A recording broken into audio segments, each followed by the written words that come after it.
When you picture ancient food, what comes to mind? Probably hunting, gathering, maybe roasting something over a fire, right? Well, what if I told you the real story is way older, a whole lot stranger, and honestly, kind of stomach-turning? Okay, let's just put ourselves in their shoes for a second. Imagine you've just taken down a mammoth. A mammoth. That's enough food to feed your entire group for months. But here's the catch. It's the Stone Age. So what do? How on earth do you keep thousands of pounds of meat from just rotting? That right there, that's the great prehistoric preservation puzzle. I mean, think about the constraints they were under. There are no freezers, obviously. Fuel for cooking or smoking? That stuff was precious. You couldn't just waste it. And salt? We think of salt as this universal preservative, but getting the huge amounts you'd need just wasn't really a thing for most people until way, way later. So what's left? What did they actually do? All right, so if we're going to solve this, we have to completely ditch our modern ideas about what food preservation looks like. And, honestly, we have to rethink some of our basic assumptions about what is and what isn't actually edible. So their answer, it wasn't as simple as just drying meat on a rack in the sun. No, it was this incredibly sophisticated biological process, one that actually used the power of decay itself. Yeah, you heard that right. A process that, to you and me, sounds an awful lot like controlled rotting. So, what was this genius solution? Well, let's be clear, it wasn't just about leaving food out to go bad, not at all. It was a very specific, very sophisticated form of fermentation. You might know it by its, more challenging name, putrefaction. Now, putrefaction, in this context, is all about deliberate fermentation.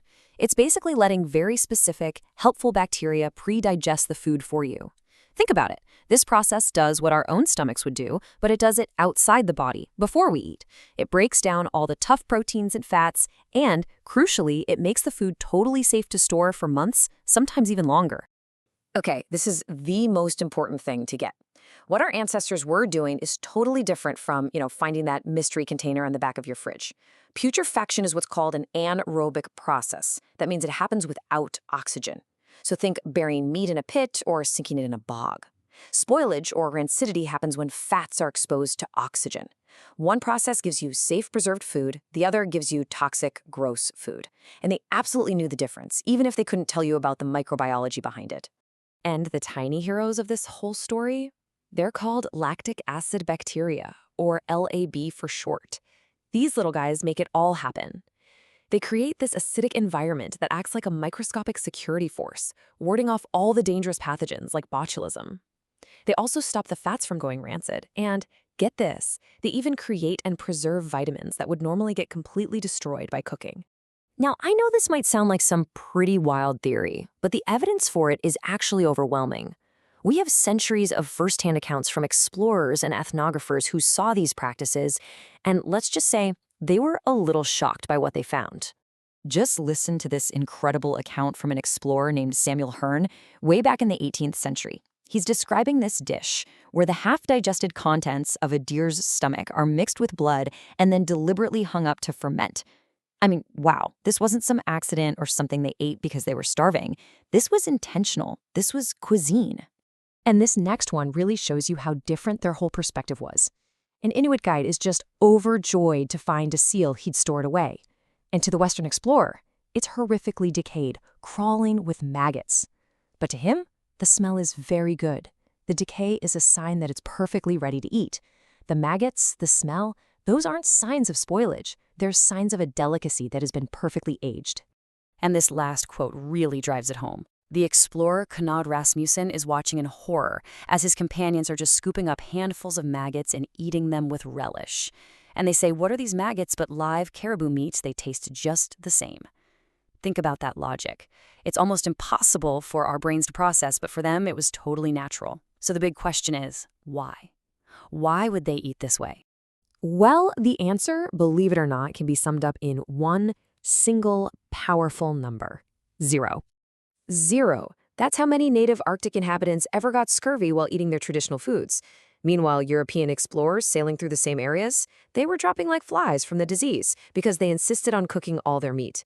But the Inuit, by eating meat that was raw, frozen, or fermented, got all the vitamin C they needed. That's because fermentation, since it doesn't use heat, preserves that life-saving nutrient. It was basically their version of sauerkraut, but made from meat. Okay. I know exactly what you're thinking right now, listening to all this. And it's time we talked about the elephant in the room, which is our own powerful sense of disgust. I mean, come on. Maggots, the smell of rot. Isn't all of this just fundamentally biologically disgusting? Well, the answer, and this might surprise you, is actually no. Turns out that intense gut-level revulsion we feel towards decay, it isn't hardwired into our DNA. It's something we learn. It's cultural. In fact, studies show that little kids don't even make that classic "you gross" face in response to rot until they're about 5 years old. They have to be taught by the people around them what their culture considers disgusting. And this quote from a 19th century Inuit informant just says it all perfectly. When asked about the strong smell, he just said, "We don't eat the smell." I mean, how profound is that? It perfectly captures this idea that disgust is relative. To them, the smell was just a side effect, not the food itself. They could separate that odor from the actual nutrition. And here's the real kicker, the ultimate irony. When modern, so-called hygienic methods were introduced to these communities, things like plastic bags and glass jars, cases of botulism went through the roof. It turns out the traditional methods, using earth pits, bogs, sealskin pouches, created the perfect oxygen-free environment for safe fermentation. Our cleaner, modern methods actually trapped the wrong kinds of bacteria, making the food way more dangerous. So, what does all of this mean for how we understand the deep past? I mean, if our ancient ancestors were masters of fermentation, it could literally change everything we think we know about the Stone Age. Well, for one, it could explain why the evidence for fire in really old archaeological sites is so patchy. If you're fermenting a lot of your food, you just don't need a fire burning all the time. It also means they probably had these incredibly sophisticated storage systems, caches underwater, pits dug in the earth, that are almost impossible for archaeologists to even see. We could have been looking right at these ancient pantries for decades and had no idea what they were. Let's take a famous example, the Schöningen site in Germany. It's 300,000 years old. For years, archaeologists were puzzled by finding dozens of horse skeletons preserved in the ancient lakebed. But if we look at it through this new lens, the whole picture changes.